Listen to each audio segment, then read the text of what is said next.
Coming up on the Inside Indiana Business Television podcast, Indiana's red-hot housing market marches on. Solar energy comes to the Jasper County Jail. A small-town bakery rakes in big dough. Trendiana takes a look at the state's top spots for cookies. IU is taking part in a significant COVID study. Indiana students can learn new languages at summer camp. Grand Park in Westfield is preparing for big spring and summer seasons. And we spotlight TechPoint's Trailblazer of the Year Mira Award winner. Welcome to the Inside Indiana Business Television podcast. I'm Andy Ober.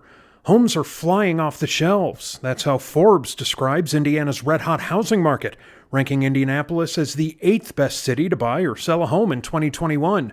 Realtor Greg Cooper joined Inside Indiana Business host Gary Dick to give perspective on the market's inventory and what's next. You and I have talked the last several times over the course of the past year plus about the market being so tight. It remains that way. How tight is the housing market? Well, just as an example, a random township, and this is a representative township here in central Indiana, and it's really this way whether you're in Jeffersonville or South Bend or wherever. A random township in central Indiana 3 years ago on April 1st might have had 200 homes for sale, and today they have 48. So basically you have 100 people trying to buy 25 homes right now in most places in the state of Indiana. That is crazy, and obviously demand, it's a seller's market. Homes, the inventory is tight. You're talking about 60% fewer listings today than 1 year ago. Yeah, well, it's really true. And we've kind of changed a little bit. You know, we had a fear of putting our homes on the market for quite a while because of COVID, an understandable fear. But that's changed dramatically in the last 60 days as the psychology of the vaccine has taken over, Gary. What we have gone from is a fear of COVID, why people weren't putting their homes on the market, to a true fear of, oh my goodness, where am I going to go? My home's going to sell in an hour and a half. That's kind of where we are today. Wow. So how can buyers and sellers, especially buyers, manage this situation? I know you and I were talking earlier. You're saying cash is not necessarily king anymore. No, because sellers are taking the appraisals out of the process. So sellers are saying, Mr. Buyer, I don't care what the appraisal comes back at. You need to prove to us, if you're going to be the worthy buyer, that you can cover any differentiation between the sale price and the appraisal. If you can't do it, you're not my buyer. And buyers are doing it. So what that means for a seller and a buyer is, I don't care if you got $350,000 cash or if you got $350,000 worth of worthiness. It doesn't matter to me because I'm getting the money as a seller one way or another. Well, let's flip over to new home construction because there's some really interesting dynamics there too, been going on for a while, and that's the cost of new home construction has skyrocketed in part because of the cost of lumber, labor, and those types of things. Give us a perspective, Greg, on the cost of new construction. Well, one builder told me a week ago that the cost of the trusses alone for the homes that he's trying to build have gone up $6,000 since the first of the year. A piece of 4x8 board, like a press board effectively, that lines the framing of many homes, $15 a sheet a year ago, 4 and 5 multiples of that today. So the costs are just exploding for new construction. And a lot of consumers think, Gary, that the builders are just trying to gouge them. They're not. These are real costs out there. Okay, you've set it up, we've teed it up there. As you look at the remainder of 2021, what should, first of all, buyers, a difficult situation out there, what should they keep in mind going through the rest of this year? Try and keep your head. I know this is an emotional time. Buyers are trying to buy 4 and 5 and 6 houses, and it's frustrating, and they're beat down. I get it. But here's something to keep in mind. In the last 12 months, the average median price in the state of Indiana has appreciated 18.9%. If you're a buyer, keep at it. Because if you can buy a home in the next few months to the latter part of the summer, and it's not going to slow down between now and then, a year from now, I think we're going to see the same thing, and you're going to have put equity in your pocket. So be patient and be diligent. Anything, I mean, the sellers seem to be in control. Anything they should keep in mind this year? Well, it sounds super easy because you got 14 people lined up to buy your house, but the details of the sale must be right. You must understand how to structure the inspection in your transaction. You must understand how to structure the appraisal. You must understand all of the things that give you leverage and to properly put them in an equation that give you the most leverage and the safest path to a closing. It's not as easy as it sounds. Interesting perspective, as always, from Greg Cooper. Greg, thanks very much. A red-hot housing market doesn't look to slow down anytime soon. I'm sure we'll be talking to you again in the future. Great to be here. All right. The Jasper County Jail is turning to innovative technology that is keeping deputies, staff, and inmates warm in the winter, cool in the summer, and saving thousands of dollars in monthly energy bills. Jasper County Sheriff Pat Williamson and Jasper County Commission President Kendall Culp came on the show to explain how solar tech is paying big dividends. This has been an ongoing issue for well over a decade, and that's the really serious issues with heating and cooling at the jail. Sheriff, give us an idea of how challenging it was in the winter with blankets, et cetera. How challenging were those issues at the jail? Well, we weren't able to even adjust our environments inside many of our rooms in the jail, in the office portion, the admin area. Some of the offices were at a rate of 50 degrees and, wearing good clothing that's thin. In the wintertime indoors, it made it difficult to work. Our inmates were given extra blankets and sweatshirts, that type of thing, to keep them warm. We had humidity levels in the summertime that were really out of control, making, our business side of it with papers and so forth very difficult to work. Yeah. Kendall, talk about that cost issue, because obviously the commissioners, now there's looking very closely at that. It had gotten, as you told me off camera here a minute ago, pretty much gotten out of control. Yes, it was. We were having a hard time even controlling online with our software the temperatures in the jail, whether it was summer or winter, heat and cold. So it was really a mess, and we were really struggling with how to resolve it. Yeah, Kendall, from a commissioner's standpoint, what were the things you really looked at when the suggestion came to go solar? Did everybody kind of buy in at that point? Yeah, it was such a unique idea that we've had heating and cooling issues at the jail since construction. Since it was designed, it was faulty, and so we've dealt with high utility bills. And the worst part of it was, even though we were paying high utility bills, there still was not a comfort level within the jail for our employees. And that just wasn't acceptable. And we just tried a myriad of different options and different things that we tried to improve the situation. And so when Train came forward with the thought of maybe we should look at a renewable option to look at solar, it actually started with a solar option to heat our domestic water needs. And so we started with that. And actually from there, we thought if we're really going to have a big impact, make a big difference as far as lowering our utility costs, then we need to look at powering the whole jail with solar energy. And so that's really how it started. And we were so intrigued with that. We signed on with Train to lead this project for us. And really, we had instant buy-in from everyone. I mean, we were so excited to have an option that we thought would work compared to everything else we tried. Why we just went forward with it immediately. Yeah, so 2,300 roughly panel solar array right next to the jail. Been operational since January or late January, I guess. Just had a ribbon cutting this week. Can you talk about savings? What you're seeing at least in these first few months? Well, we definitely have. Of course, we've had a fairly cold winter those few months. We have seen our utility bills drop, and we've looked and done some projections. We've financed this for 15 years, which is a fairly long time to finance that. But we've done that because we believe with our projections, we can cash flow this project just through the energy savings we've received. Wow. Which, it's not too often you can make a capital investment and cash flow that over time, but we really feel that that's achievable. Technology used in a variety of ways increasingly. Those two companies involved, Train Technologies here in Indianapolis and Solential Energy in Carmel. Sheriff Pat Williamson, Jasper County, Kendall Culp, the president of the commissioners, thank you both. Interesting story. We look forward to following up in the months ahead. Thank you. Thank you. Jared and Keith Owen have been raking in the dough ever since taking over Ye Old Corner Bakery in Knightstown from their sister Lauren earlier this year. Inside Indiana business reporter Mary Rachel Redman has the story of two 20-somethings who skipped life in the big city to pursue their business dreams in a small Henry County town. All right, listen up. It's been over 30 years since Gene Hackman, Dennis Hopper, and Hollywood traveled to Knightstown, Indiana, to shoot one of the most iconic underdog sports movies of all time. I'll make it. And just down the street from the Hickory Gym, there's another underdog story cooking up, just as heartwarming and heroic is Jimmy Chitwood's last-second shot. She ended up buying it on March 1st, right before the pandemic started. The it he's referring to is the 60-year-old bakery at 210 East Main Street in Knightstown.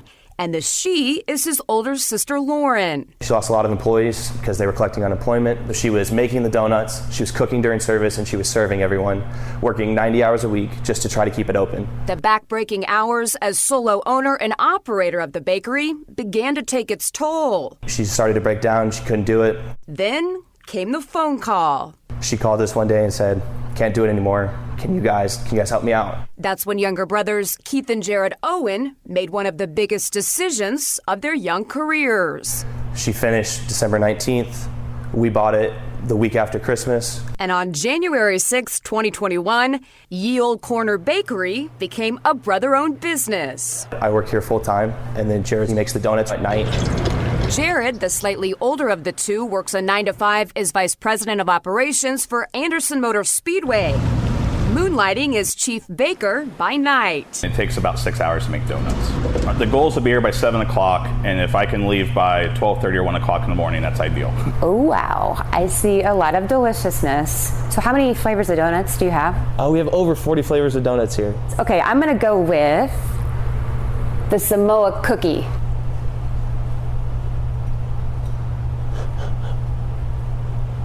So good. So good. A lot of donuts. Oh my gosh. You can tell it's homemade. Yeah. That doesn't taste like your typical donut. Yeah. That is incredible. Made with love. Caramel, chocolate, and coconut. Mm-hmm. Oh my. And just when you think it can't get better than homemade donuts, Ye Olde Corner Bakery serves a killer breakfast made with all locally sourced food. So all of our omelets that we serve in the mornings come with either a donut for your bread choice or homemade English muffin toast. We cook everything to order here. And when it comes to the business, each brother knows their strengths. I'm a numbers person, so I can tell you, like, this week was really good, this week was not good type thing. Keith knows the pulse of the people, so he kept telling me our regulars are starting to multiply. Where it was 10 a morning, now we're getting 20, now you're getting 30. So the word's getting out, and it's only skyrocketed. So it's picking up each and every week. And although owning a bakery was never part of their original plans, both Owen brothers are grateful to their older sister for the unexpected opportunity. I think everything happens for a reason. I always say that. We're both young, so it's like, why not? I hope that she knows how big of a part of our success she is, because we wouldn't be here without her, without Knightstown. Mary Rachel Redman, Inside Indiana Business. Mother's Day is on the way, and what better way to celebrate than sharing the state's best cookies?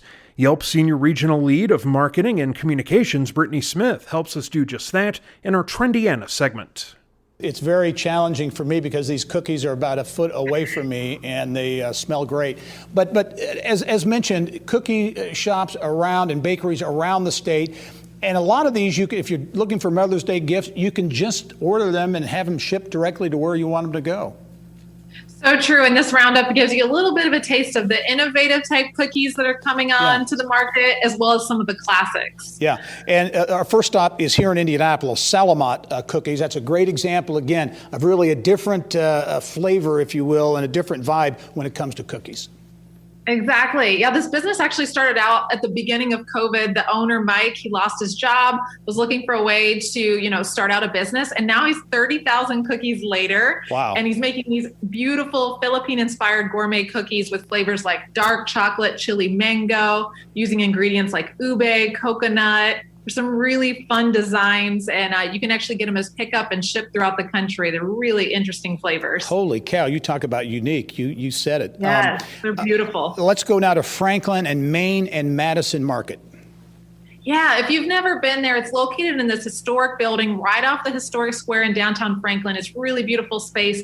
They've got plenty of outdoor seating and carry out. They are known in their Yelp reviews for the stuffed peanut butter cookie, which I know you can smell right there, Gary, in front of you, as well as their classic chocolate chunk cookies. They also have a lot of great savory and sweet pastries made in-house. And for Mother's Day, they're actually doing some really fun brunch kits to go, as well as these cookie decorating kits. So you can go home and buttercream ice your own cookies with the family. All right. And a woman-owned and operated business in Bloomington, Two Sticks. Yes, 26 Bakery. This is a really fun spin on the classic Oreo. It's called the Oreo, and it's popular in their reviews. But then if maybe for those who are looking for something classic, their chocolate chip cookie is always trending in their Yelp reviews as well. And you can really grab a fun coffee or latte there to accompany your cookies. All right, moving back to Indianapolis, Fletcher Place and Amelia's.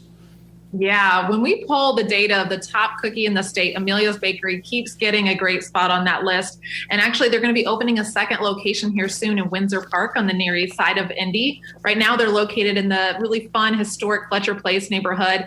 And Yelpers can't get enough of not only their chocolate chip cookies with sea salt, but the chocolate buckwheat cookies and the oat cookies. And while you're there, grab a pastry. You can't go wrong. Got it. Okay, only about 20 seconds. Magic Morning Bakery, that's in Bedford. Yes, classic style moms and pops kind of bakery, open 12 hours a day, Tuesday through Saturday, and they're known for the smiley face cookie, really charming and good for the family.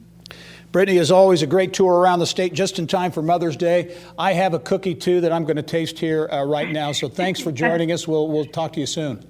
You enjoy it. Thanks, Gary. Remember, you can catch Inside Indiana Business Television on stations throughout the state every weekend. Head to InsideIndianaBusiness.com to check listings.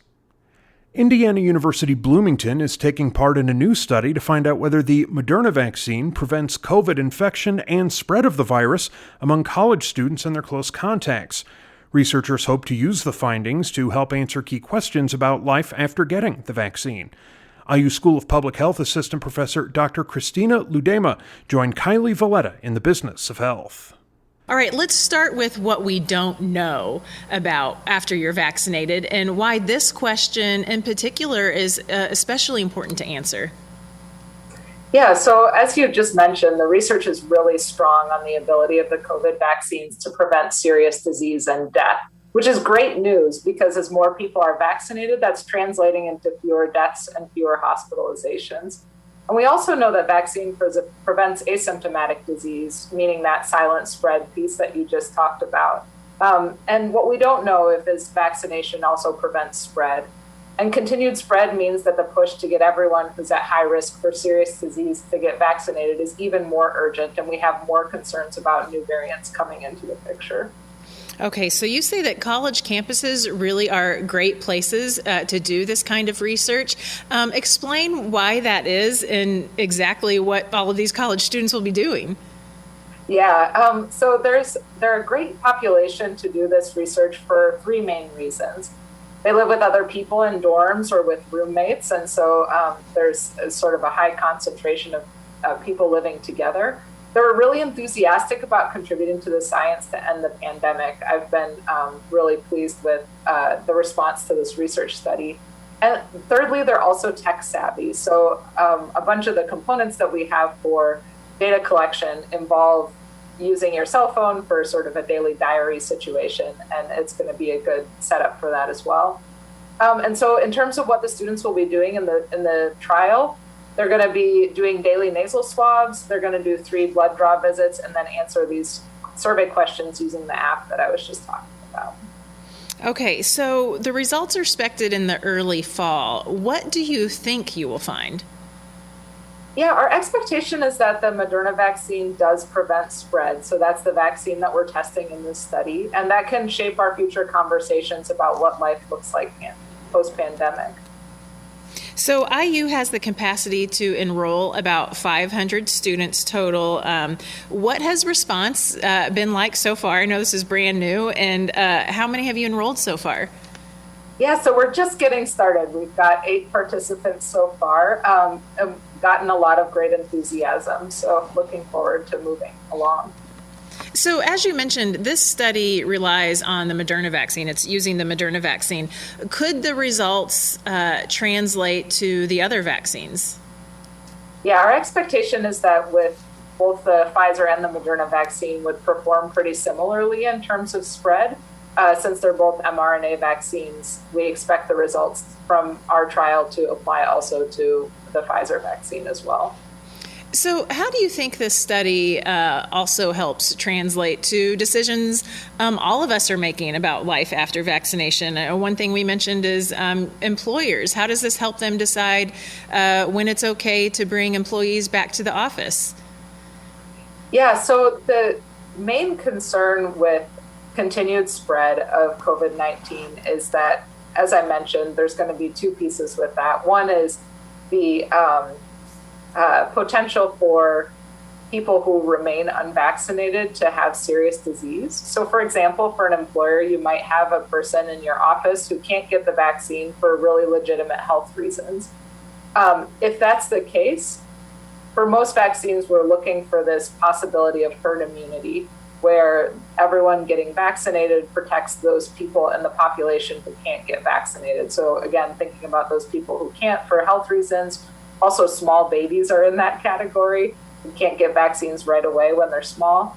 So when we're thinking about the kinds of decisions that we can make post-pandemic, do you want to bring someone back into the office who has one of these health conditions and can't get vaccinated? If everyone in the office is vaccinated and the vaccines do prevent spread, you feel a lot more comfortable asking that person to come back into work. And also, we have just a few seconds left, but explain just a little bit about how IU has a really great framework set up already to be part of this study. I think you said students really don't even have to see another human being for the study, except for like one interaction. All of this is done through the framework that you already have set up. Exactly. So IU has been doing a great job with their mitigation testing setup. They've been testing many students on campus once or twice a week. And that framework is making it easy to answer the research questions because students are already coming in on a regular basis to do the SARS-CoV-2 testing. So in combination with the tech resources that we have, we know that we're asking a lot of our study participants, but not very many in-person interactions, as you just mentioned, Kylie. All right. Well, Dr. Ludema, thanks so much for being on the show today, and good luck with this study. We'll certainly be following up with you to hear the results. Great. Thanks so much, Kylie. If your student is interested in learning how to speak Mandarin or Arabic this summer, they can do just that thanks to a language camp being offered by the International School of Indiana in partnership with Indiana University. Head of School Elizabeth Head and Hamilton Luger School of Global and International Studies Dean Lee Feinstein joined us in our Eye on Education segment. Quick thumbnail of the school on the Hamilton Luger School for Global and International Studies, really making an impact on a global scale. Well, thanks so much. We're so happy to have a partnership with the International School and the IU Hamilton Luger School, named after Dick Luger and Lee Hamilton, has really emerged as one of the nation's largest international affairs schools. And like the International School of Indiana, we teach more than 70 languages, which we think is the most in the nation. And it builds on this long tradition. And, one of the things that our two schools have in common is Dick Luger, who was central to the concept that led to the founding of ISI, and also obviously very much at the center of the founding of our school. Okay, these summer camps, this collaboration between your two organizations, Lee, these students, these young people are really going to get the benefit of access to the great talent, the teachers at IU. Talk about how it's going to work. Yeah, for sure. So most of the folks who will be camp counselors and teachers are people we work with all year round on campus in Bloomington. So for the older students, they'll get a little bit of a taste at what it might be like to, the older campers, I should say, what it's like to be on a university campus and learn a language. And for the younger ones, we hope that this will be a first positive experience. And one of the things we try to do is import into the camp some of the things we learn on campus, which is that the best way to learn a language is to live it. So it's camp, it's not school. So we want them to learn through different activities, cooking, music, sports. And this way they can really have a great positive exposure to a different culture and different languages. And Elizabeth, the languages that will be focused on Mandarin and Arabic, why those two languages? I know there's a business connection as well. There is. Indiana has been looking at how to continue to attract talent from around the world, how to attract foreign investment. And we know that part of that is helping professionals to go into the world that speak these languages. Mandarin and Arabic in particular have a very strong business focus right now all around the world, some of the fastest growing languages right now to be spoken. So we knew these would be key for helping our students either go on to IU or go into the world in the business community. And as Lee mentioned, we're actually going to be offering this from pre-K students all the way up through grade 12 in a very friendly, fun environment, but a great way to be exposed to these essential languages. And Elizabeth, as I understand, you're going to be offering scholarships as well. We are, due to the generosity of IU and some grant dollars that they have been able to apply toward teachers' salaries, where ISI is now able to offer over 30 scholarships to students from families of all different financial needs, so that families who normally wouldn't participate in a summer camp like this will now have the opportunity to participate. In fact, if anyone would like to go to www.isind.org, that's isind.org, right on the main page, you'll see the sign up for the summer camps. Very good. And Lee, I know you're very excited about the opportunity to be able to offer these scholarships to really broaden the access to the camps. Oh, thanks so much. And thanks, Elizabeth. You know, it's so important that young people get an early and positive exposure to learning languages. And we've been able to do this thanks to the great work of Senator Young and our entire congressional delegation, and of course our faculty, who have led to really generous contributions by the Department of Education that's allowing us to support our teachers in providing this opportunity for our state. All right, some foreign language, international language summer camps this summer here in Indianapolis. Elizabeth Head, the head of school at the International School of Indiana, also Lee Feinstein from IU's Hamilton Luger School for Global and International Studies. Thank you both. We look forward to following the story. Thank you, Gary. Thank you. After a year of being mostly dormant, Grand Park, Westfield sports tourism juggernaut, is expecting an all-time high number of fans, players, and visitors for the coming spring and summer seasons. The venue has a plan in place for full fields for the first time since the pandemic started. Grand Park Director William Knox talks about the economic boost it will deliver to Hamilton County and central Indiana. Let's go back a year. I know, painful to do that, I'm sure, but as the pandemic began, things essentially shut down. So you had to, no games, no field activity, and no revenue, right? Yeah, we shut our doors for about a 60-day period, and it commenced on March 16th. And at that point in time, we had no clue what was going to happen. Mm-hmm. As I mentioned, you were able to reopen in May, I think, and under strict health protocols, you're able to kind of soldier on through the pandemic. And actually, you reported a cash positive year for 2020. To me, is a pretty amazing accomplishment. Yeah, it came with a lot of work, and I will tell you, it was all of what we had to do internally, as well as what we were able to do with the state to ensure we were able to reopen safely. When we opened our doors back, we could only allow a small number of visitors to the campus, so we had to figure out programming and activity that we could conduct within those small numbers. You were able to get some events last year, some tournaments, some games. That were scheduled elsewhere because you were operating in the pandemic. Did that performance, do you think that may bode well for you going forward in terms of maybe attracting more business this year? Absolutely. And I give a lot of credit to our state leadership and our ability to come up with good plans. A lot of event organizers found us for the first time in 2020, and now will look to host events with us in the future. Well, let's talk about looking forward now. We fast forward to 2021, just getting ready for that very busy season for you. I know the expectation is this could be your best year ever. I would say we're trending in that direction. And if all things continue down that path, I think it could be a very strong year for us. When we look at our booking numbers through our hotel partners and also field rent reservations and things of that nature, things are trending in the right direction. On average, we've seen about 2.3 visitors per athlete. This year, we're currently trending at about 3 visitors per athlete. And I think it's important to note, too, the economic impact for Westfield and the region is substantial. So it's not just Grand Park, but it is the hotels, the restaurants, the other venues there that really get a lot of business. And you, in many respects, were a lifeline a year ago by being able to stay open. Absolutely. A lot of our hospitality community has commended us for our good work over the last few months because we were a lifeline for them, as we were one of the only venues in the area that were able to operate with small crowds or any crowd at all, for that matter. Right.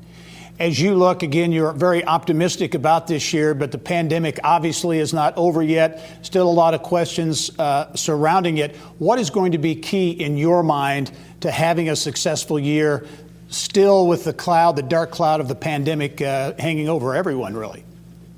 Yeah, and to your point, we're not out of this yet. So we've maintained a lot of our safety protocols, and we're really trying to make sure when we do return to our busy season this summer that people feel safe when they return. So a lot of the things that we've done in the heart of the pandemic, we're maintaining until we get an all clear that we're able to kind of release some of those. How do you think, final question, how do you think the pandemic will affect amateur sports venues like yours? There are many around the country. It's a big industry, really. How do you think the pandemic ultimately will impact that industry, if you will? Yeah, in addition to my role at Grand Park, I do a lot of other consulting in this space, and I will tell you, there's not been a slowdown from people looking to build facilities like ours. It's competition for us, obviously, but as we look at the industry, it really strengthens the industry, and we've always indicated that youth sports is recession-proof. Yeah. And it's starting to kind of prove itself out to be that. All right. William Knox, the director at Grand Park, optimistic looking ahead. William, as always, thanks for joining us. We'll talk to you soon. Thanks for having me. And finally this week, the 22nd annual Mira Awards are fast approaching. TechPoint will honor Indiana entrepreneur and business leader Justin Christian as its Trailblazer of the Year. Christian founded IT consulting firm BC Forward more than 20 years ago and has watched his company grow into one of Indiana's largest black-owned businesses. TechPoint president and CEO Michael Angelier joined us with more on Christian's impact on the Hoosier economy. Okay, let's start with the Mira Awards. 22nd year. It is an amazing event. It has continued to grow over all these years. Give us a thumbnail sketch of the Mira and really what the awards gala is all about. Yeah, for those that are not familiar, they can think about it as the Oscars of tech in Indiana. It recognizes remarkable achievements by companies, individuals, educational institutions, even cities in the year prior in typically 15 or so different awards categories. And it's the largest, it's the longest running tech community event in the state. It happens every spring, and this year it's on April 22nd from 8 to 10 p.m. It's produced by TechPoint, which is the growth of Indiana's tech industry. And in a normal year, we'd be downtown in person with a sold-out crowd of 1,400 or so people at the JW Marriott. But this year, it'll be a virtual production, and those where everyone who applies or are nominated does so in January. And then we have 52 volunteer judges who invest about 800 hours into a judging process to determine who the winners will be. Yeah, a lot of interest, statewide interest from companies of all shapes and sizes, entrepreneurs, innovators. Any surprises this year, Mike? Yeah, there were two things. We didn't quite know what to expect going into this year, being on the heels of the pandemic. But in the pandemic, we worried that applications would be down if last year was a bad for a lot of companies. But in fact, we had a record number of applications with 211 applications. Companies did well despite the pandemic, but also we created a new category for this year called the Pandemic Pivot Award. And so we're glad we did, because some of the most remarkable feats last year were the ways that companies and individuals adapted amidst the pandemic to survive, serve customers, seize new market opportunities. Those are some of the most interesting things I look forward to sharing. The other that I'd say, racial and gender equity has been on everyone's minds over the past year. And we worked really hard to reach out to all corners of the state and many different communities to expand the tent of the tech community and make sure we were recognizing and also celebrating the full range of the community. And I was thrilled that this year also we had the most diverse nominee class. We had 36% of the nominees that were women, people of color, immigrants, or a combination as founders, CEOs, presidents. Step in the right direction. And you've released a small number of the award winners, and that's reflective of the diversity you talk about. When you talk about the Trailblazer Award winner, Justin Christian, who is a great entrepreneur and community leader, he'll be your Trailblazer Award winner this year. Yeah, well, as you referenced, and I won't restate some of the highlights about Justin and how he's grown. BC Forward since 1998 to now over 6,500 people employed there. Wow. making it the state's largest Black-owned company, one of the 100 largest Black-owned companies in the country. In addition to being a stylish dresser, which he's long been known as a stylish dresser and a proud dad with 4 daughters. As you know, he's also become an active philanthropist and a community leader as well.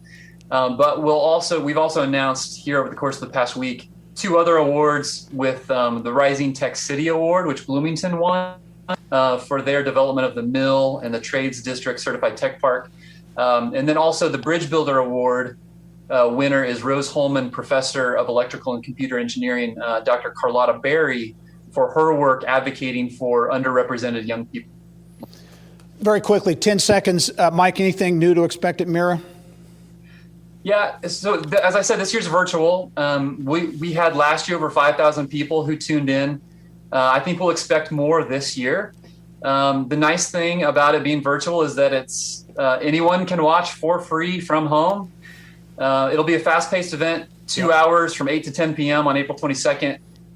New this year is that we're going to have a couple local artists. Native Son, one of Indy's premier hip-hop groups, who performed the March Madness show along with Man and Voice. And then also we're going to have a local artist in Deanna Craig who will do a painting live gala that will be given away in a drawing, and the proceeds will support underrepresented students. All right, Mira Awards coming up just a little bit later in the month, April 22nd.